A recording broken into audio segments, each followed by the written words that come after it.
今天就要对战 RNG 了。其实我们跟 RNG 还是比较有渊源的吧，因为大家也喜欢拿我们跟 RNG 来讨论嘛。因为可能我们两支队是 LPL，就是在运营跟打架上可能最比较明显的两支队伍吧。然后 RNG 也是作为我们的老对手，我觉得首先他们每个人个人实力都是比较强劲的吧。然后想一下他们的话，还是需要花费很多功夫的。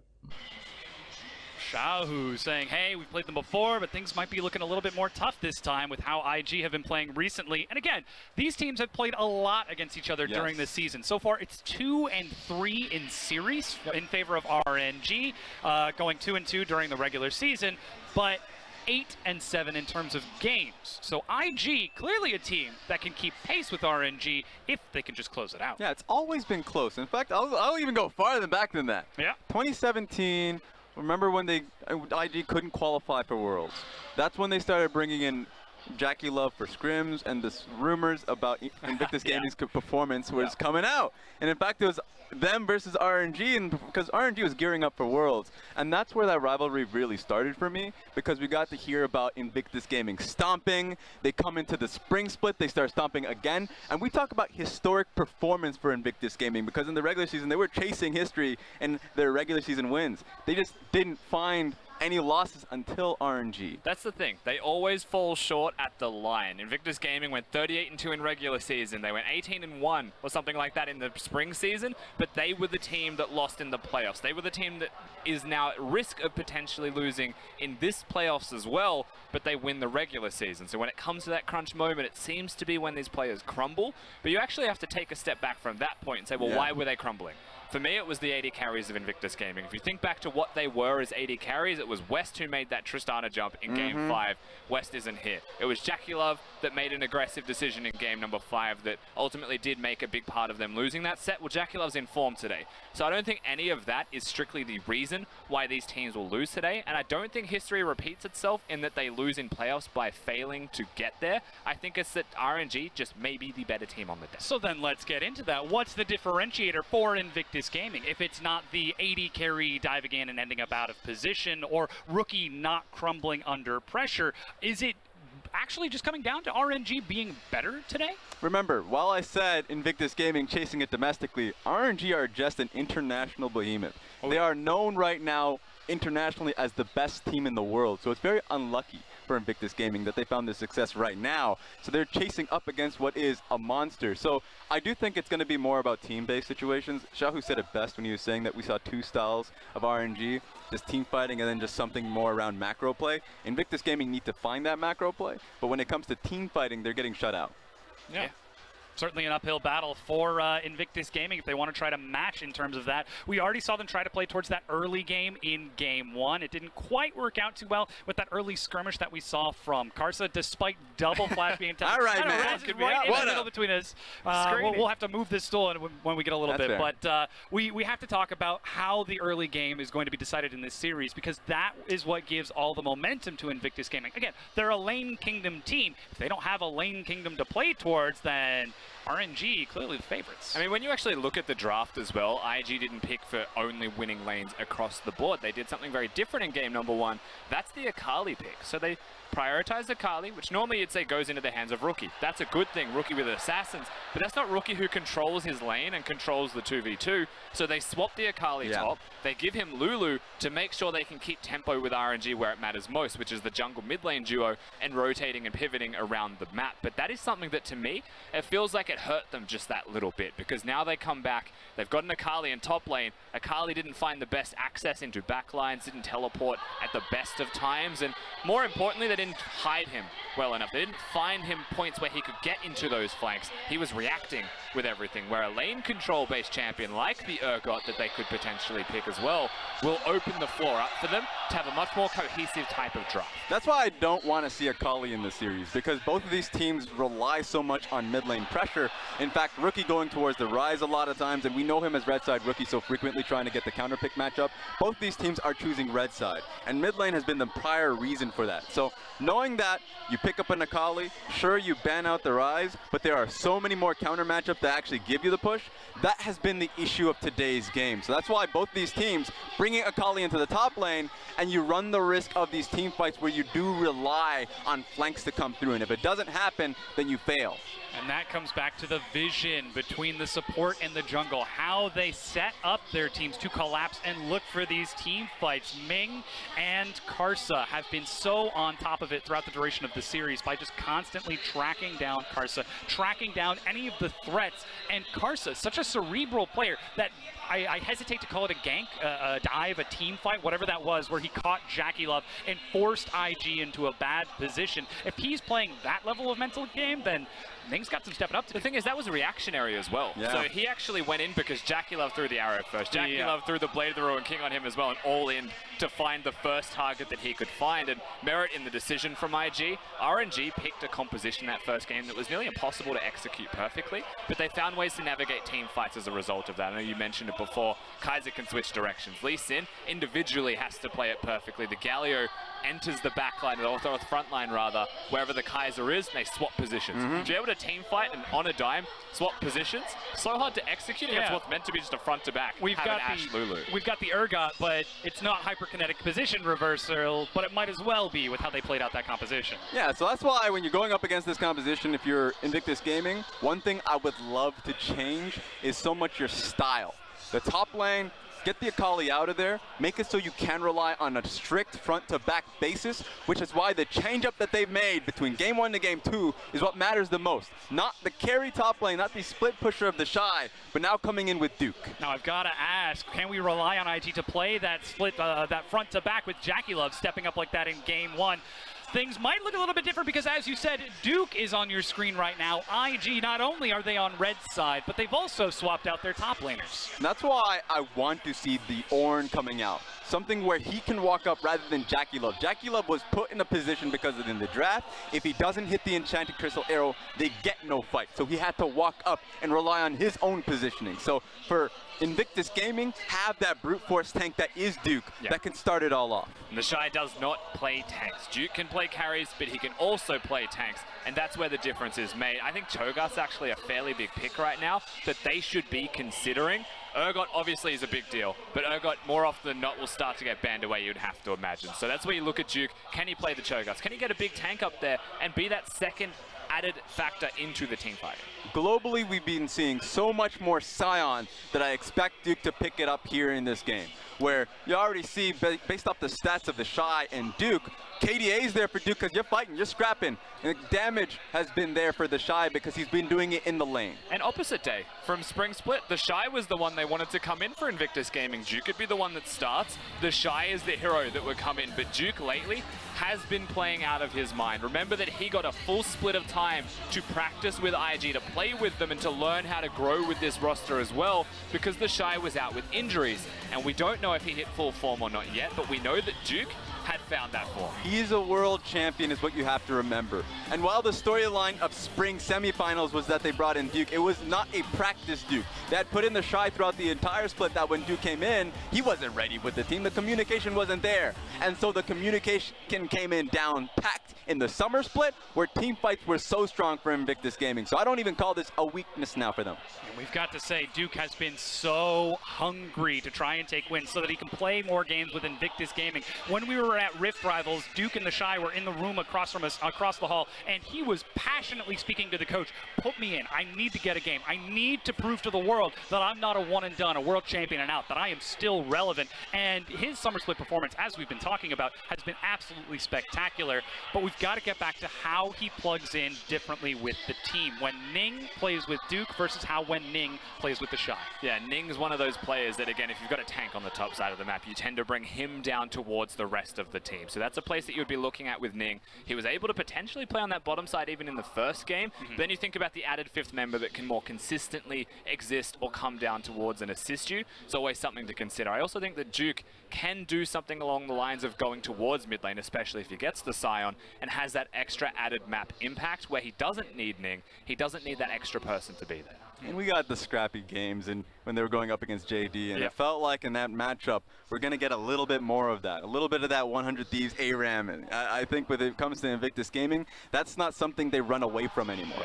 Yeah, and if we've already seen how JD Gaming can take them to Game 5 in that chaos, maybe, hey, you bring RNG down into the chaos themselves, though I hesitate to say that that's a good idea because it seems like that's what RNG have built a kingdom out of, taking these crappy team fights and turning them into something different. It's a control chaos for Invictus Gaming. It's just pressure that is perceived as that chaos, right? When you really think about it, they get up 5 CS in lane, 15 CS in lane, suddenly the tower's at half health, and Ning just comes in, everything cascades all at once. It looks chaotic because every time someone tries to fight them, they take the fight. They say, let's do it. We are better players. And that's where RNG actually starts to match them out. And are IG better players? We know they're good. We know that these 10 players that are on the Rift could be in the top 20 in the world on any given day.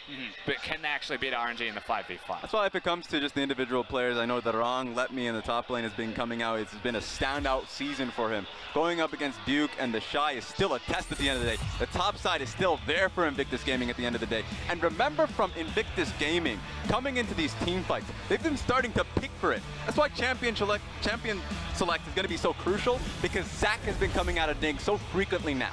And we'll be keeping our eyes on what it's going to be. IG, they are actually the ones to ban away the Akali as Royal Never Give Up find their way onto blue side. And again, look at a very early priority Kai'Sa, but the Aatrox is open. They're banning out the picks I already mentioned, so Zach is gone. RNG don't want to deal with it. It used to be a Karsa special, but now they have to respect Ning's pick. That being said, if you can find a way to upset Uzi's positioning, Invictus Gaming need to go for the pick. It's unfortunate that they banned out the Gragas as well. A jungler that can do that hurts them, or at least helps them. And I wonder if once again it's just the Ashe Tahm-Kench in response. There is a chance that the Ashe changes to something like the Xayah. Of course, Rakan is already banned, but Xayah in her own right can deal decently well with the Kai'Sa and has got lane control regardless.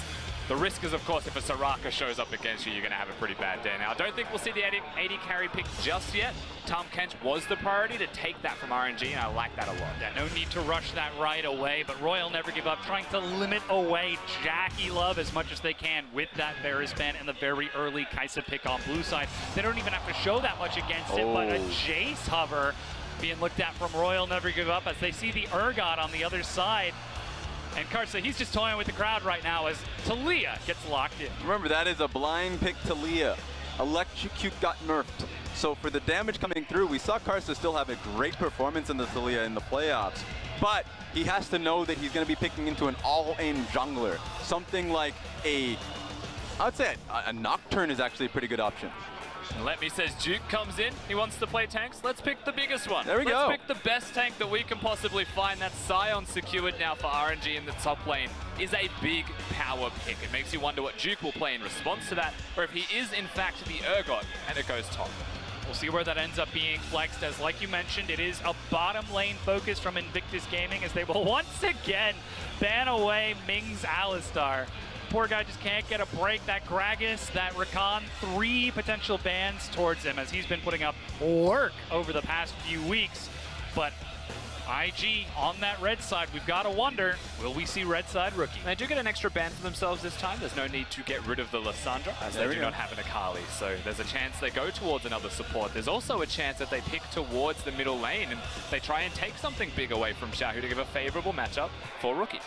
And knowing that their rookie favorable matchup might be coming through the red side rookie, super crucial that Invictus Gaming do nail that down, because RNG holding their support for second phase, they've done this in game 1, and if you just look through the history of Uzi and Ming together, they play mage supports in the bottom lane to get that control when they have doubt on the top side of the map. So I would expect Ming to go for maybe not a Soraka, but a Karma maybe.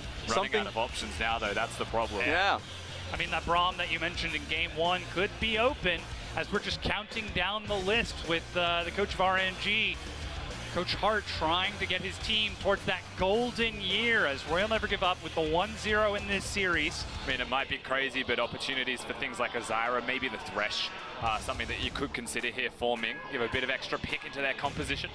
Yeah, we just get that oomph in their early game. Know that they have the Talia. She's already going to be looking to those bottom side of the map. Yep. So the engage option is often, I mean, it's something that you look towards. Pyke has been so good in Europe, so I'd love to see it picked out. Yeah, that's true.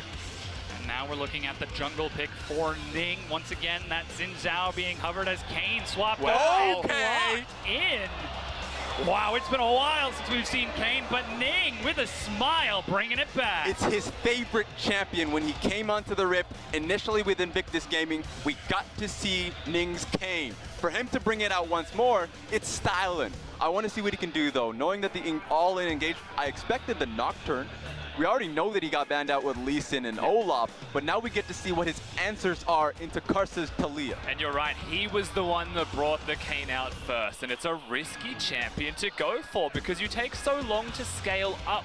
But of course, when you look at your opponents with the Kaiser there, with the Scion that doesn't have a crazy early game impact, is just crowd control, and now a Rise to boot, that Kane pick does have the opportunity. It does have the chance to find a lane to go towards and actually scale up, get that evolve, and be super relevant. And remember, we've been seeing a lot more Dark Harvest junglers out there, and that's actually been Kane's strongest point, is that he farms up super quickly, gets onto the map, and if he can nullify the early pressure coming out of Talia, then he can go into the Ross Kane and start really having massive pressure on the top side of the map. It looks like Invictus Gaming take a page out of RNG's book, as they have got some really big zone control and protection to take a front to back with their carries. That Rost to set up AoE, the Urgot, the Tahm Kench to save the back line, but RNG will be the ones trying to flip the fight once again. Scion to charge into the back, Talia Wall to split it, that Realm Warp we were talking about.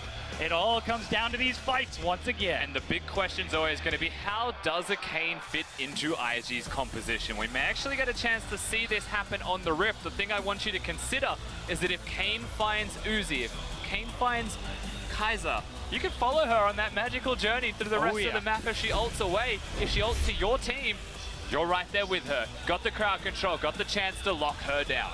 And once again, the coaches navigate their way into mid lane, standing before the trophy.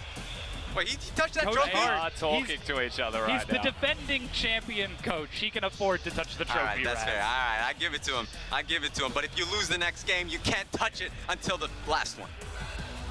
We'll see if it is going to be equalized, as Invictus Gaming laughing and smiling under pressure. Rookie and Jackie Love, they've cracked before under the stage lights. Can they keep their medal today? And it's a big fight for first seed. IG can be happy because they already get to go to World's first or second seed, but there's so much pride on the line. It's good to see smiles from them. It means that their mental is still very strong after that game one. And remember, this is Rookie's first finals. He has not touched that cup in his career. When he came to LPL, and he's been known as the best mid laner since he touched down, and he's been getting MVPs, but not the crown just yet. He wants that touch. He's currently sitting at 100% win rate in finals. He's won every finals that he's been to. And now his first in the LPL. Can Rookie return and retain that victory as we prepare to load onto the Rift? Royal never give up with a 1-game lead. Let's see if we're going to approach match point or if IG are going to even the field.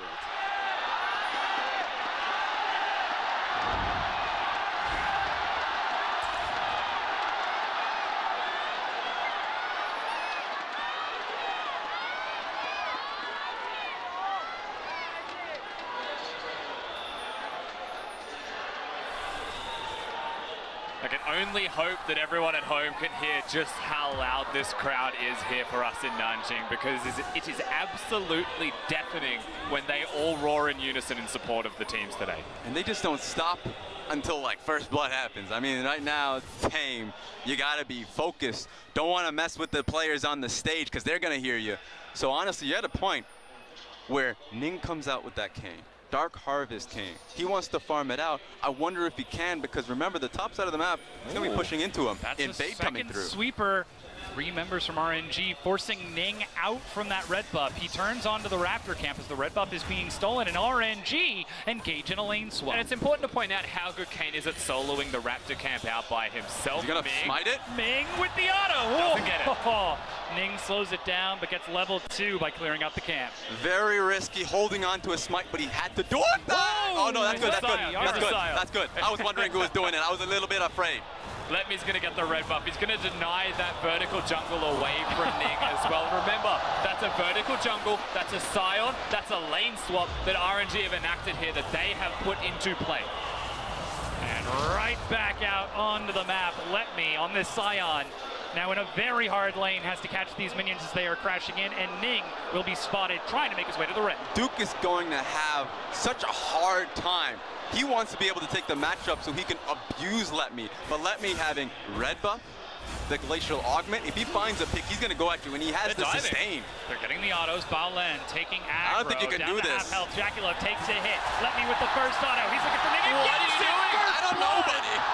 Oh no, Ning doesn't juggle the aggro correctly, and Let Me comes up huge. The turrets still seem to be ramped up in the damage that it dealt as well. Big mistake coming out of Invictus Gaming. It effectively one-hits Ning, and Let Me is just sitting so pretty. The moment Tom Kench got the tower hit first, and you know what, your jungler wasn't there, you cannot take that dive. Q is already ranked up by Let Me, so it's so disastrous here for Invictus Gaming. Already a 700 gold lead, 3 minutes in after how that shakes out. Karsa well on his way to becoming a strong mage on that Talia. Let Me happy now to absorb this constant push from Jackulov and Baolen. Take a look at the game time. I want to know when Duke gets that next CS. The second one, when is he going to do it? Because he cannot touch that wave that's constantly hitting his tower. To me, this looks a lot like Invictus Gaming. We're not prepared for a lane swap, and of course they weren't prepared for it to happen, but prepared to deal with it when it happens. You'll find Duke goes towards bottom lane. Jackulov also had the teleport, so he could have went top, but the play doesn't happen. RNG, anything you can do, I can do better right now. Already matching it. I mean, Invictus Gaming didn't want to immediately swap with teleport. They could have happened, but they wanted to see if they could dive Let Me first. But that risk did not pay off, and now you're in a situation where Duke has to go. Vamos, get out of here. You can't take the CS any longer. He's up to a measly 5, a paltry 5 CS, level 2, 4 minutes into the game, and forced to make his way back. The ex-world champion is getting shut down by RNG. And think of the consequences here. Duke, if he gets to 20 minutes into the game as a Urgot with no items going towards what is possibly just carry and Black Cleaver, what is the benefit? He can't really deal any damage to a tank that's probably not even going to be there, because Let Me's going to be looking for a fight with much more, cheaper builds. So this is great for Let Me, where it's catastrophic for Duke. And it's a 10 CS lead even in the AD carry position, because IG is spending time and resources trying to match their opponents down. So Uzi gets a lead, Duke gets a deficit where Let Me gets a massive lead as well. And across the map here for RNG, barring that middle lane, everything is going to plan. We do have to talk about that middle lane. Xiaohu versus Rookie. This is the champion that Rookie has made an absolute name on himself for. That Zoe even getting into the Penta with a huge triple kill paddle star. If ever there was a setup champion for IG, this is it. And that's where usually the lane swaps break. When I was coaching, a lot of it was in the days of the lane swap. And if you are in a really bad position, the jungler would look mid, try and open the matchup so they can set up for a side lane play and break up these lane swap situations. Issue is, you're on a Kane. Kane cannot gank through mid. It is so difficult to do it. Doesn't matter how well Rookie's doing here and how much of a pounding Xiaohu's getting. So he can just come back mid, play it completely safely, and what can Kane do other than just farm? Looking never for a place that Kane wants to be. Yeah, looking for that Dark Harvest as level 6 for Let Me against level 3 for Duke.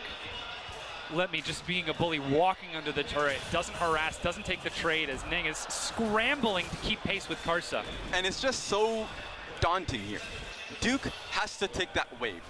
Ning has to be there. If he's not there and they have a whiff that Karsa's going to be looking for a dive top lane, that's it for Duke. That's lights out. He needed to take that wave. He got the experience. Even cancels the recall in middle lane, Karsa. Very smart coming out of the jungler of RNG. That denies a lot of minions into the hands of Rookie. Xiaohu just walks back to lane. Note that no mid laner has teleport.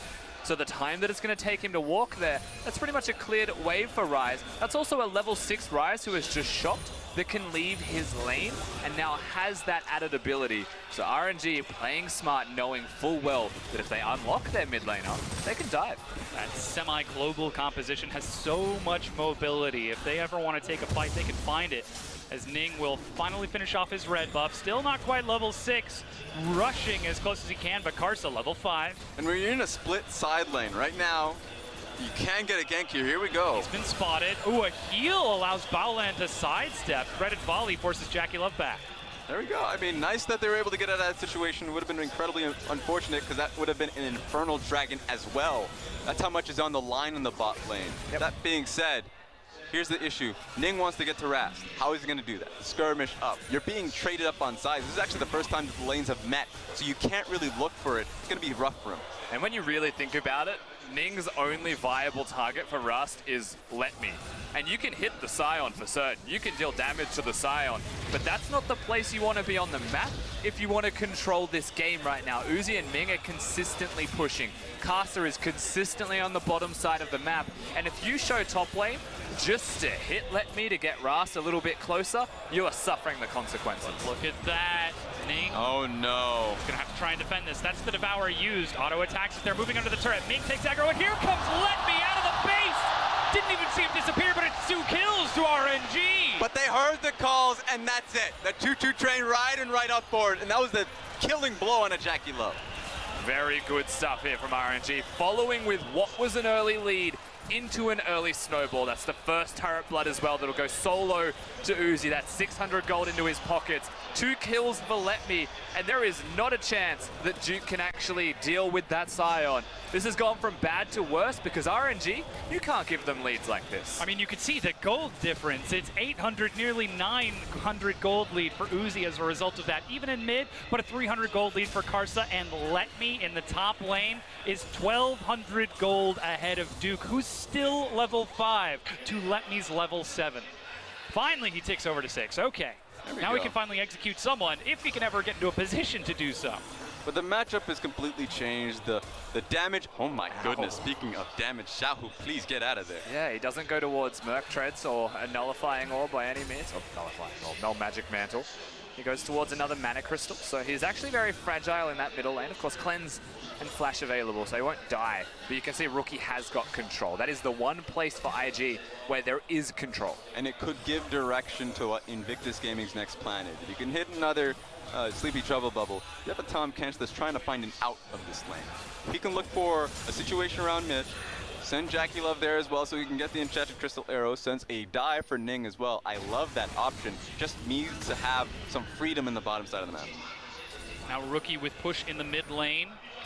See just Xiaohu go ult top. missing, but Oh, no. Duke is going top. IG looking for a dive bottom. Paddlestar is ready. Ming takes the hit. Uzi still firing. Arrow onto the front line. Ming is blocking as much as he can. He finally goes down. Uzi 1v4, dodges one, but gets picked up by Ning out of the back, and IG successfully find 2 kills. And that's the interaction we're talking about earlier. Kane can very easily follow this. Teleport's coming in. He's RNG. going in. He's unstoppable. It's not nap time for him. Jackie Love is running away with Baolan with the save. Ning finally drops as Rookie over the wall, chases Karsa and locks him down. Another Realm Warp gets Xiaohu in there. He drops down the kill onto Jackie Love and follows up with a double onto Baolan. RNG traded back. Pure chaos, but it's RNG with the flank.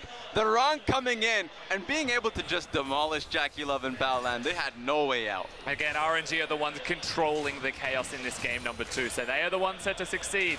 Camera pans to top lane, and notice there's only 6 CS between top laners now, so credit to Duke, but Let Me's winning the game everywhere else on the map, so there's nothing that Duke could really do to affect this. I think he had teleport available this whole time, however, and chooses not to come in. But the best thing about this dive is you have Kane level 6, so if he gets tower aggro, you can use your ultimate. Same with Tom Kench, that is of course just really tanky, but can save whoever needs to be saved. That being said, they took so much damage, so the teleport coming in through from Scion was detrimental to Invictus Gaming. Not spotted until the last possible second. Rookie has the ability to sidestep, but the remaining 3 members of IG do not. Pinned against the wall, they go down like fish in a barrel as RNG collapse. And Rookie is trying his absolute hardest for certain. And note that Duke did still have teleport through all of that. And I feel like there is a world where he came in, maybe even for the dive, as it happened in the bottom lane. He was looking for Let Me to stop his teleport, but there was a long period of time where he was able to react. Chooses not to, so he still has got the teleport up. That is an advantage that IG now have for themselves if they choose to make a play. And we have to differentiate in how RNG took their advantage by diving bottom. They followed it up with the turret. When ING took their advantage by diving bottom, they followed it up by losing a secondary team fight against Royal Never Give Up. Now RNG are moving their attention top with Rift Herald, and still the momentum is building for this snowball composition. Yeah, RNG right now with their comp have to be feeling so confident, knowing that they've gotten to a position where Uzi moving towards his Stormrazor is only going to get worse for Invictus Gaming because the damage is starting to ramp up. Uzi's got that rise to output magic damage, so happy to go for the crit build Kai'Sa instead. Now they saw teleport top from Jackie Love, and Infernal Dragon is picked up by RNG, and the next one, another Infernal. And I think looking forwards for RNG, their next big power play is to use that Rift Herald in the middle lane and just break that one open. Rookie does seem to be the last bastion of hope for Invictus Gaming right now, and that does mean that if you put your focus towards that area, find an opportunity to get in there and break the turret down, he is in a less safe space, and it is harder for him to rotate to fights in the first place. And it just empowers the Rise as well. You just open up mid lane. That being said, Karsa is going to be the one that's getting opened up looking on. for an assassination. Karsa so low. Ning finds the solo kill. Flashes over the wall.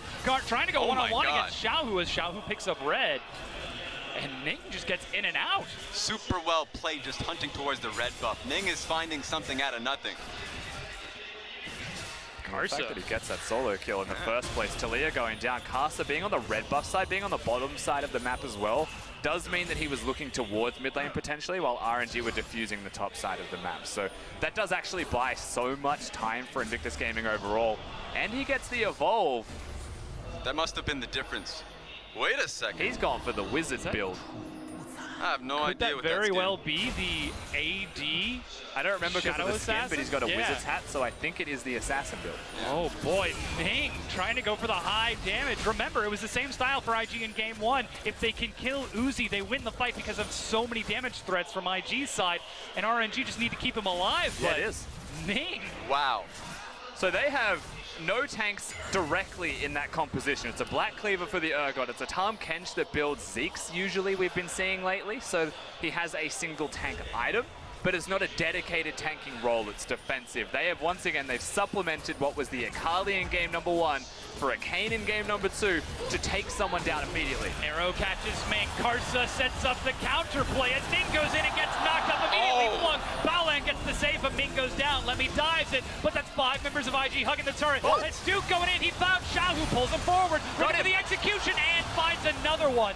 It's 1 for 2 in favor of IG. In and out. Sure, Ning goes down, but Baolan being able to save him out and playing this longer fight is working out well for Invictus Gaming. Very surprised Duke went for the flash play there as well, but he's able to net himself Xiaohu, the Fear Beyond Death, locking him down. IG, they have weathered this storm considering how the early game has gone. Not so bad at all. Only 1,000 gold down, but that's the recall being used by IG. Rift Herald pop mid as Karsa shoves the wave as quick as he can. Abyssal Voyage to try and get Rookie there a little bit faster, but Shelly is going to charge. There's nothing they can do to stop it, but they will be able to defend the turret. IG hold their ground, though Uzi delays his recall to end up taking top. Yeah, Uzi taking top lane. In fact, opening both outer turrets in the side lanes is going to be crucial. Helps out the Rise in Kai'Sa so much at being able to isolate the side laners. Duke needs those towers open if he wants to be able to split push. It's not going to be an option if you have those people really eyeing you with great defensive boards. And do note that it is the cleanse on Rise in the middle lane, so he's not going to be teleporting everywhere. It's not going to be a 1-3-1 or what RNG do, which is their 3-2-0 assignments as well. That potential is, it's there to a degree. The Rise ultimate doesn't cover full lanes in distance, so not as safe for him, and there's a chance that whilst they can go for side lane and for split push, that Rise will just group up with the team. Xiaohu has his flash, so he can look for a flash rune prison if RNG wanted to try to hunt down a pick, but Rookie is just landing bubble after bubble. Here comes Karsa, there we go, the chase down, he flashes away with a late cleanse auto attack, and Rookie set to escape, but Uzi finds the kill. Stopwatch, Duke landed the Fear Beyond Death, Ning tries to get it, and that's Uzi finding another kill, manages to chomp down onto Karsa in the meanwhile. Oh my goodness, getting the kill before you can ulti. Both Rookie and Ning down so quickly. Yeah, the stopwatch buys a whole lot of time. The turret falls down, the Rift Herald sets it up, RNG knock it down later because they're able to group up constantly. And IG, whilst it looked good from Rookie, he wins the trade. He has to step up to win that trade, and that's where Talia just finds the opportunity, presents itself, and he comes in to capitalize.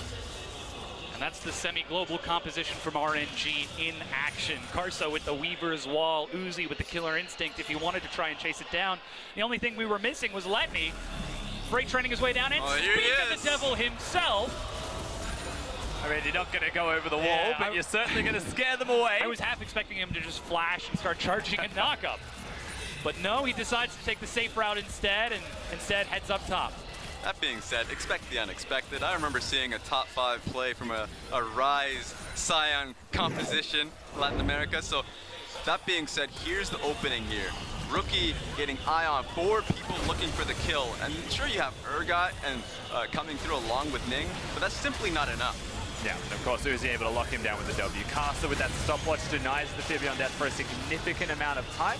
And during that time, they're able to win the trade, get the turret afterwards, and grow that gold lead to keep it at around 2,000. And Ning lunging into the jungle of RNG to get vision on that red buff, trying everything that he possibly can to track Karsa and allow his lanes to look for safe farming, but RNG are just playing the map so intelligently that they're denying Ning any entry. And they have an eye on their pies. 10 seconds until the Infernal Dragon comes up. Uzi teleports mid just so we can get the push. It's interesting that we see Kane getting an opening first, but they shouldn't be able to hold the wards that they have. No, he doesn't have a direct opening to it. He sees where the wards are, but he doesn't clear them. So he knows that there's one in the pit in the back side of it. Also the wards just to the top of him. He should be aware of where they are. But it doesn't mean that they'll get access to start this dragon. It just means they want to deny RNG from doing that. In fact, they are going to take this. They know full well that RNG will be here at a moment's notice. They want the team fight. Looping around. Remember, this is Infernal Dragon number 2. That's a teleport from behind, getting Letme in there. Dragon picked up by Jackie Love. Letme walking it forward. Nick trying to get away from this over the wall, but Uzi chases him down, and Kathian Rain gets the kill. A huge amount of CC allows them to chase. Uzi's over the wall, running down Rookie, finds a double kill as IG run to the hills. Doing it all. Uzi just tracks you down. He's confident that the rest of the team will have that fight all down packed, and they do. No kill unscathed. It feels like Invictus Gaming are not going to be coming out of there. The fact that Ning gets assassinated when he is the assassin, when he is designed to have that purpose, just shows how confident RNG are right now with the state of the game. What was the 2,000 gold lead in a matter of a minute becomes 4, becomes a sizable advantage to RNG that will reflect through the items as well, and they already were there. Here we see that fight again. Jackie Love gets the auto. Ning split from his team. Uzi finds an opening. And he just goes straight for Ning. This was at the same time that Letme actually opened up his own ulti, so the space was created. Flashes over too, because he just sees a rogue Zoe out there. And can we just say how beautiful RNG set up that front line, forcing IG into the choke? Even if IG wanted to try to get back in, they would have to go through a Scion, a Braum, a Rise. Slim to none if Jackie Love was going to look for an assassination, but again, Rookie splits off, and RNG find 2 kills. That being said, Invictus Gaming did escape disaster, picking up the Infernal Dragon. That would have been number 2 for RNG. So Jackie Love picking that up, go to sleep. All right, there we have it. Is great for Invictus Gaming because they still have an opening when the fight now centers around Baron. What we just saw on the screen was the fan vote, as 71% of fans are voting for RNG to take this game. And earlier we saw the player fan vote heavily favoring Uzi at 33% out of 10 players on the Rift. 1 out of 3 people are giving him the MVP. And a lot of this game comes down to the auxiliaries that are protecting him. When you think about the team compositions here, Letme standing in the front line and trying to disperse the crowd of IG is the most important thing. That's where RNG find their advantages. The Rise ultimate can be used, the Scion CC can be used, and Uzi finds access into the back line. For IG, if they get any opportunity, any look in of Duke and Ning being next to Uzi, he dies. Because that is the ultimate combo between them where they assassinate someone, and that actually gives Duke team fighting by having the fear afterwards. And that's what IG are after. Agreed. but the execution is important. Uzi now having his 3 items, say the Rage Blade, Storm Razors, QSS, and Berserker's Greaves, means that he gets access to 2 of his evolutions, Q and E. If he can use his E at a perfect timing, Ning gets completely shut out. The windows are not there for him to use his ultimate on top of Uzi's head. That almost connected. Yeah, Xiaohu is playing a dangerous game with that Zoe maneuvering around, but as you said, Raz, it's all about Uzi getting the outplay, and there's a reason we call him Kung Xiaogao, the mad dog, because he will run you down to the ends of the earth if he finds an opportunity, and with the setup that he's got right now, he's more than set up to. We're all waiting for the killer That was a dangerous one. We were looking at it. You never know when it comes to Uzi ready to press that ultimate. He does not miss a W at all, and now the pressure goes towards the red. But this is 2018 Uzi. No longer will he just blindly follow in on these kills. He's got his team to back him up, but he's also got years of experience and conditioning to allow him to pick when the perfect opportunity is. So he no longer makes the risky plays of 2017 or 2016. Still upkeeping the mechanics. So he could still follow it up, and I would say 8 out of 10 times he's going to be able to get the kill if he plays it right. So I'm at a state where the observer has to follow the extra member at all times because the fear is real for IG. If they get tagged, they might find themselves down under.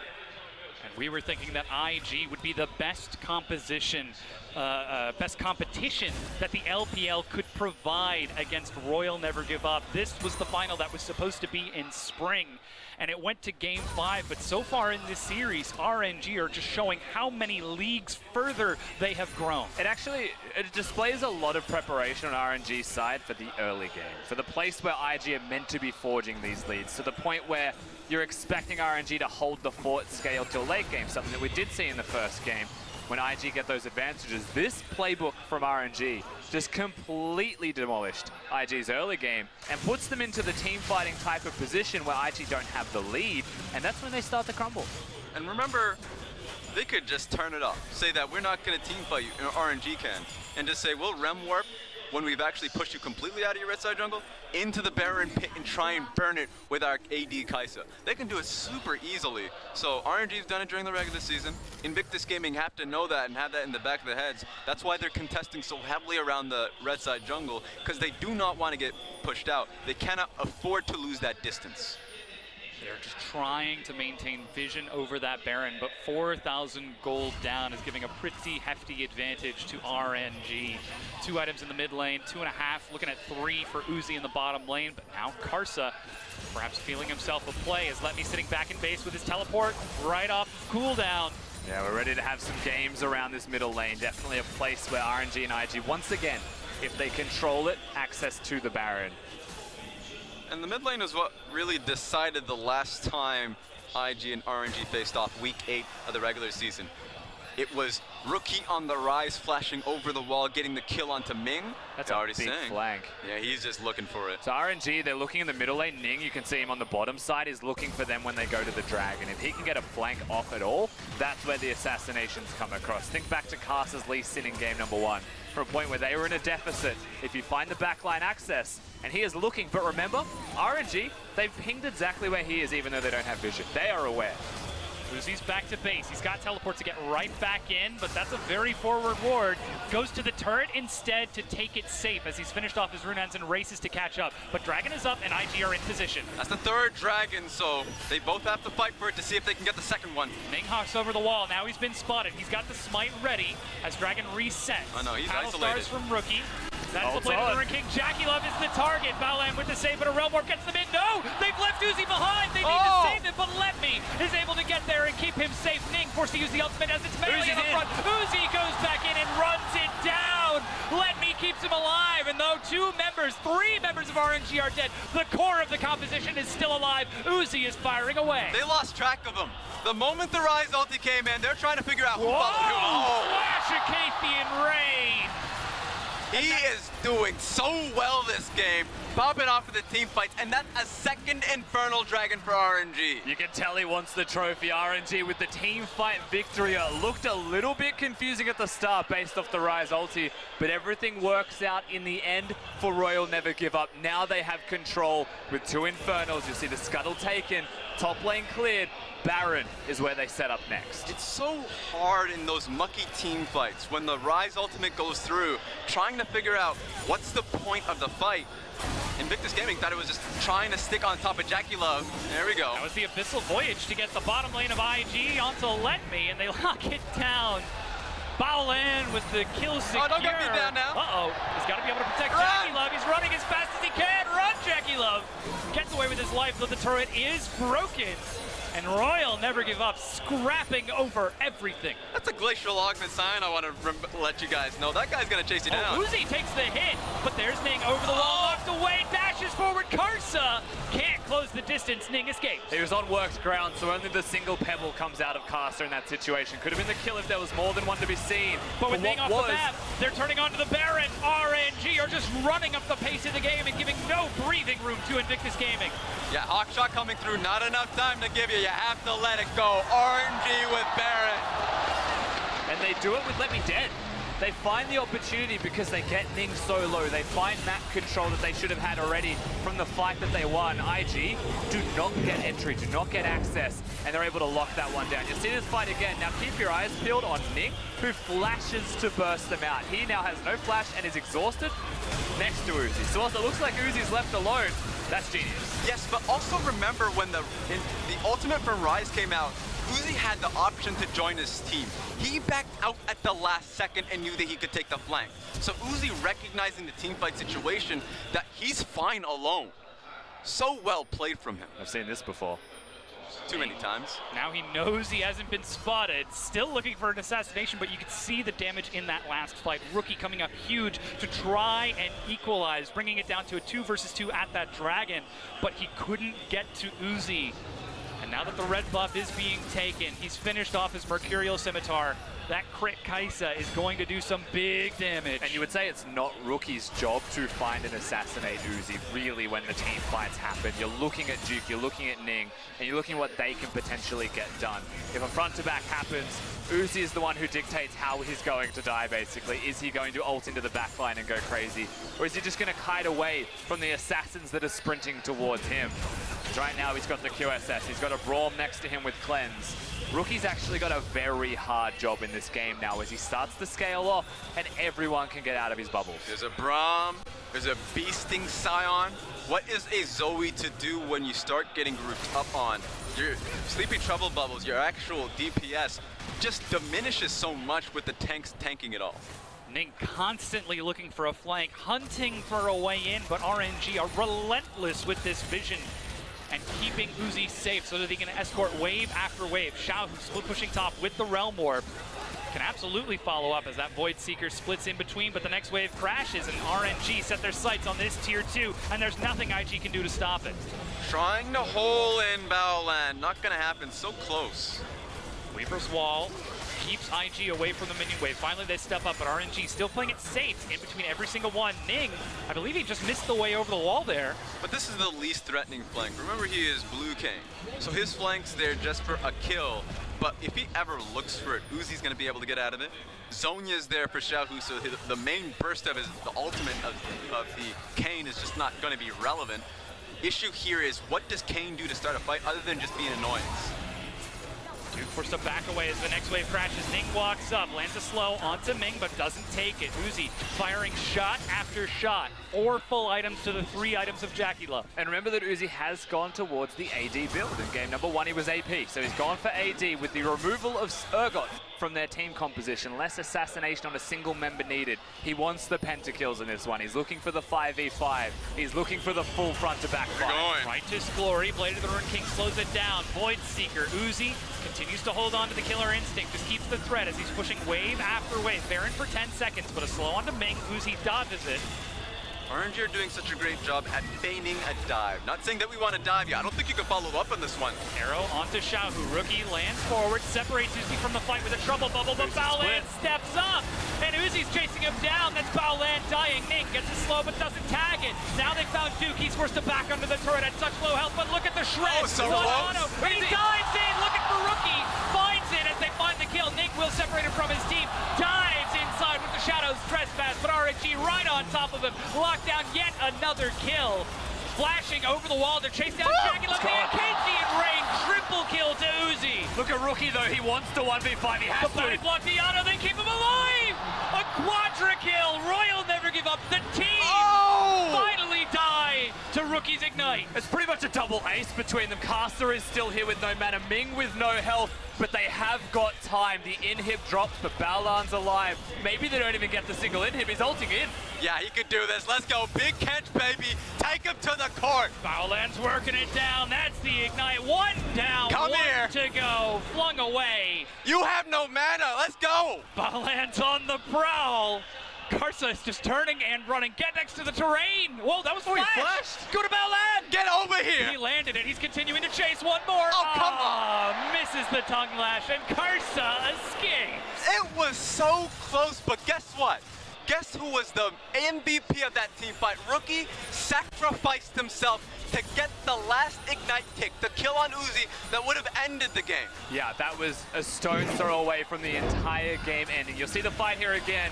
Ning with little to no impact, and Duke just running away for most of this one. You'll see Rookie come in and deal damage. It's a very extended fight, so you keep your eyes peeled on the later half of this when Rookie comes up huge as Uzi dives into the back. It's real awkward for Invictus Gaming. Ning tries to come in for a flank, but already losing your Tom Kench allows for this to happen. A flash onto Kaisa. He's holding a little bit, but here's the issue. Yeah, you survive. Fairly low HP because Ning did a lot to you. But it's Rookie. Flash available. Not only does he come in for the execute, killing Let Me, knows that the Ignite will do the trick on the Uzi, saves his team the game. There's some very quick maps coming out of the Zoe in a desperate situation for the entire team. The Luden's even finding the kill on the Xiao, who at the most clutch moment that he didn't plan, but Rookie came up with everything. And we have to celebrate how Jackie Love set Rookie up for that, going effectively 1 versus 4 to buy time for Rookie to do that damage, firing attack after attack. You have to imagine if he had been at 4 items, if he had had that last whisper in that fight when he was going one-on-one against Let Me, would things have gone completely different? IG are looking once again to post up. They want to find a place where they can hold RNG at bay. Those turrets in mid and top lane are so low, and the inhibitor is open in the bottom lane. RNG, if they can control mid lane, they have control of the entire map. And with Baron in 30 seconds, IG, they have to put their foot down. That's another bubble, but it does just tickle Let Me. No Paddle Star to follow it as 34 minutes. Baron is up in 20, and RNG are poised next to the pit. But I think Kaisa's starting to feel that, or at least, yeah, Kaisa and Karsa starting to feel the breeze. Because Rookie's sending those Qs through. Every single time Paddle Star comes through, it's always just that, a hair's breadth close of nailing the carries. It's that close from tilting the fight over to Invictus Gaming, and with Baron now up, can turn the game. Baolan fresh out of base, as he did just use that unsealed spell book to teleport in. No flash on Uzi, no flash on Karsa as well. So it's going to be a very limited summoner spell team fight if this does break out. That does mean that people can get taken down very effectively from picks. That's what you're looking at. RNG, if they get this, I think they just end the game. It's IG that has to step up. Baolan's trying to get some harass over the pit. Ward after ward is being placed. Ning, level 15 to the level 16 of Karsa, but RNG pull off. Rookie steps up, but backs away. Still, Ning hiding inside of the walls, doing everything he can to keep his presence unknown as Let Me takes a big hit, but there's the Weaver's Wall. Warmogs has now been picked up for Let Me, so every damage just lasts. He needs to go back to base because they can't play around Baron if he's at half HP. Yeah, he went for the Knight's Vow to support his AD. He went for the Randuins as well to prevent any crit from going onto him, but there's not a whole lot of crit on the opposing team. It's more for the slow to ensure he can get the kills even after death. Now the wave was prep bottom for Duke. He recalls to catch it, but luckily RNG do the same as they look for some final items. Well, we've got to talk about what those items are. Rabadon's death cap completed for Xiaohu. Uzi already at full build, finishing off his GA a short while ago, whereas it looks like IG are just scrambling for wards to make sure that they can be prepared for when this fight inevitably breaks out. Yeah, Invictus Gaming just need the Sleepy Trouble bubbles. That's the one win condition they can look towards. If you can get it onto Uzi or Karsa, the very fragile carries, that's the way you win it. But there are so many threats from RNG that any real even team fight, you lose it. The thing is, it has to be multi-layered. If a bubble gets a cleanse out, that's when an Ash Arrow can follow, because that is the only way that they get into this team fight. Baron once again started and cancelled. Bubble onto the front of the pit. Ming walks up. He's managed to find Duke and Balan. No flash on Balan. He's dead. Duke turns and runs as the Rise ulti Trouble goes in. They're chasing. They're forcing the fight, and it's absolute chaos as they dive in. They manage to find Uzi, but he's got the GA. No, Karsa survives. Rookie gets the damage off the wall. Ning turns and runs. And Jackie Love doing damage against Levy, but Rookie finds one. Uzi chases it down and finds himself a double as RNG just split Invictus Gaming to pieces and chased it down, hammer down to Letby. And when the Rise ultimate went through, exhaust on Jackie Love's head so he cannot participate. Invictus Gaming get wiped. And they're just going to push for the base now. The inhib will fall. They're going to pick one lane. They're going to stick with it all the time in the world to end this game and send us to a match point. RNG turning on to the Nexus. Respawn timers are not enough. And we could be witnessing something great as Royal Never Give Up. The defending champions are on match point for what could be the golden year. We've seen the 15-minute game complete stomp against TOP. They went up against Rogue Warriors and blew them away. We still didn't expect them to do the exact same thing to Invictus Gaming. This is rough out here. Now the big thing you have to consider coming into this, it's 2-0, yes, RNG have the advantage. I am surprised that Invictus Gaming made it to 35 minutes with how that game started. That was a desperate game for them to even stay in it. And RNG, they played them for the fools, they got the victory, they deserved the win. Uzi with a massive performance, you can see his damage dealt. IG still have fight in their system. And coming into that third game, if they can correct the wrongs of the early game, there's a chance they bring it back. It's funny, even getting into this game, you heard it from Xiaohu. The two different styles of RNG, not just the team fighting, people think of them as a brute force team, the macro as well. For them to get such a incredible early game lead by that lane swap, insane, and the world must be watching because that was just so well played. I mean, the world all has to have its eyes on this game because it will determine the first LPL seed to attend Worlds.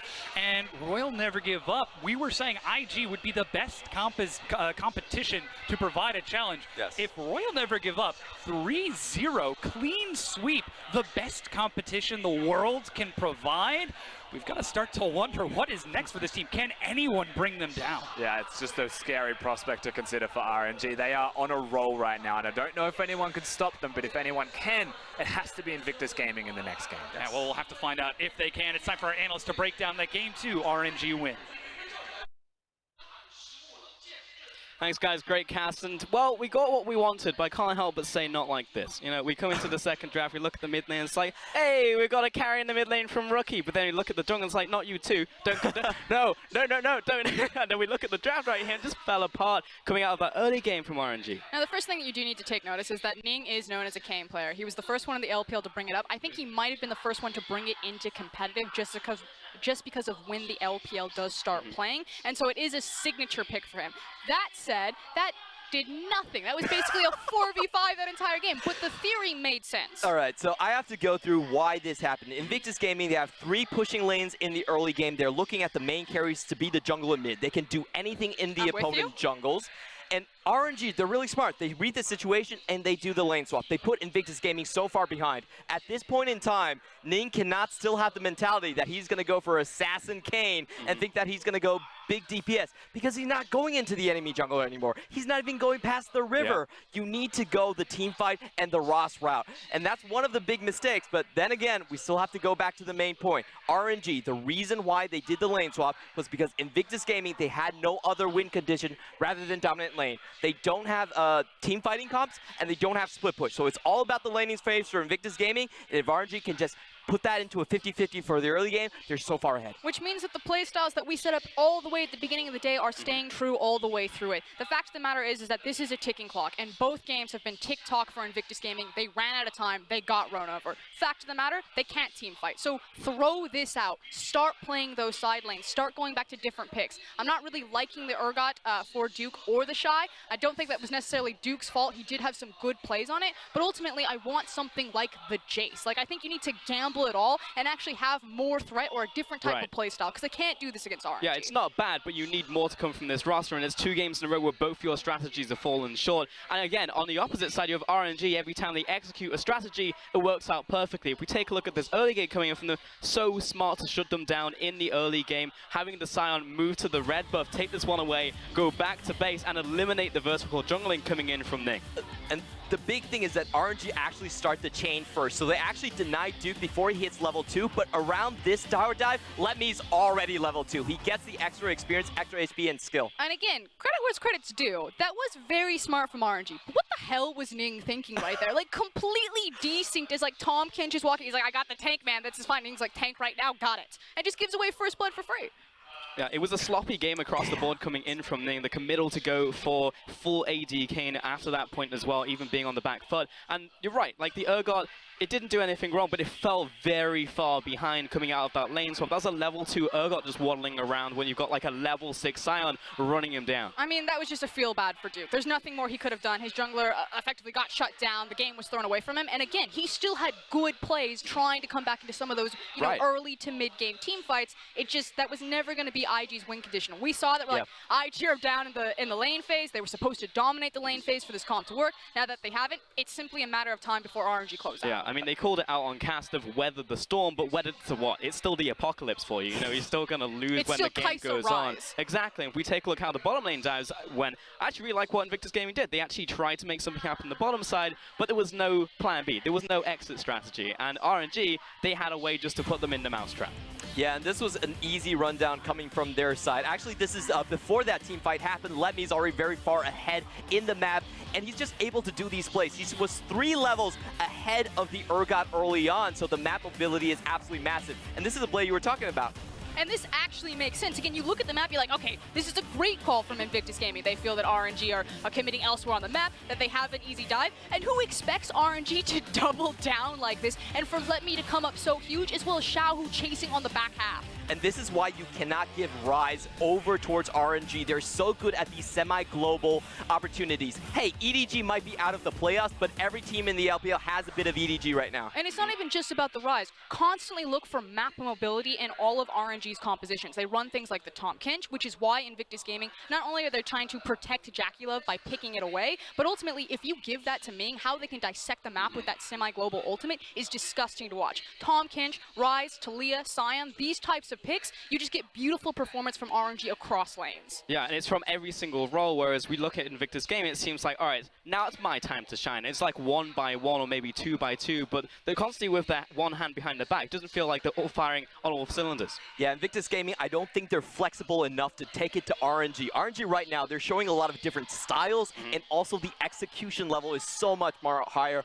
than Invictus Gaming. If they want to win, I agree, they need something harder in the top lane that can smash the lane and even provide some split pushing. That's the main key. Now here's the thing, I don't want to put any sort of flame, but I do want to put a name to it, because I don't think it's fair to just say IG can't make this count, because Rookie is playing like a god right now. He's trying his little hardest to try to hold the fort. He goes crazy popping off on the Zoe play to make sure that RNG don't just end it right here, but for me, it's Ning. Yeah, it's easy to point figures at that game just because of the Kane and the brilliant lane swap that came through, but even if you look at Ning statistically, #1 in solo deaths from the junglers, #1 in damage taken, he's ranked pretty middle of the pack or mediocre in terms of his counter jungling as well as his own jungle. Statistically, Ning isn't relevant. And in team fights, I don't think he's doing his job regardless of what the pick is. I just feel like right now he's being completely outclassed on the map, and this is really starting from the jungle and snowballing into everything else. So what does the FLICKR and trademark Invictus Gaming composition look like? Is it carry top lane, carry mid lane, tank in the jungle? I think it needs to be the Zac. I think RNG actually have a good target on understanding a champion that works really well for Ning, because ultimately, Zac can go in and he's got a passive that says, I win, I tanked, I died, guess what, I'm still alive. It kind of band-aids a lot of his problems, but still allows Invictus Gaming to have that trigger to be aggressive. Camille and Zac are his go-tos, and now that he's been exposed, it doesn't seem like he has anything else to compete with Karsa. It's so telling that RNG are continuing their triple ban strategy over towards Ning on that side.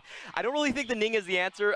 The Zac is the answer because it gets bullied out so hard by the Trundle coming in from Karsa.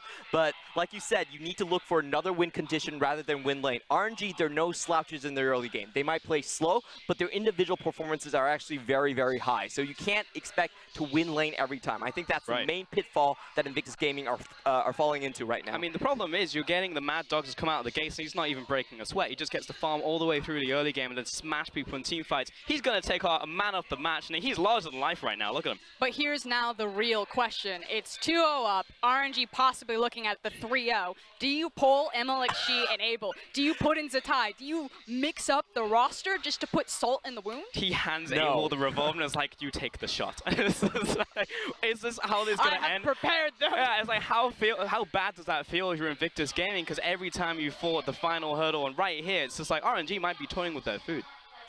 Yeah, I really don't think Abel comes up. It could happen. They did it in the previous two series to give him experience. Comes up? No, you give him a statement dash. You give him a statement dash. Oh, look, MLXG, he's not the best jungler on the team, but he is my favorite player. And I do want to see him play, but not here, not now. Don't we all? I will say this. It was Karsa that actually got to carry the trophy back in from spring to the start of summer, and Karsa didn't get an opportunity to shine in the previous final. It was MLXG that stayed true. So I actually agree with you. I would expect that Karsa would stay just to have that opportunity. He carried the trophy in, let him carry it out. You need to have him get his turn on, because he only played one game in the spring finals, and the rest of it with MLXG. This is Karsa's turn to shine. Yeah, frankly, it doesn't seem like RNG are going to break a sweat through this entire final. We are going to take a short break, but as we go, we're going to take a look at one of the 7th anniversary performances we had yesterday. Let's take a look.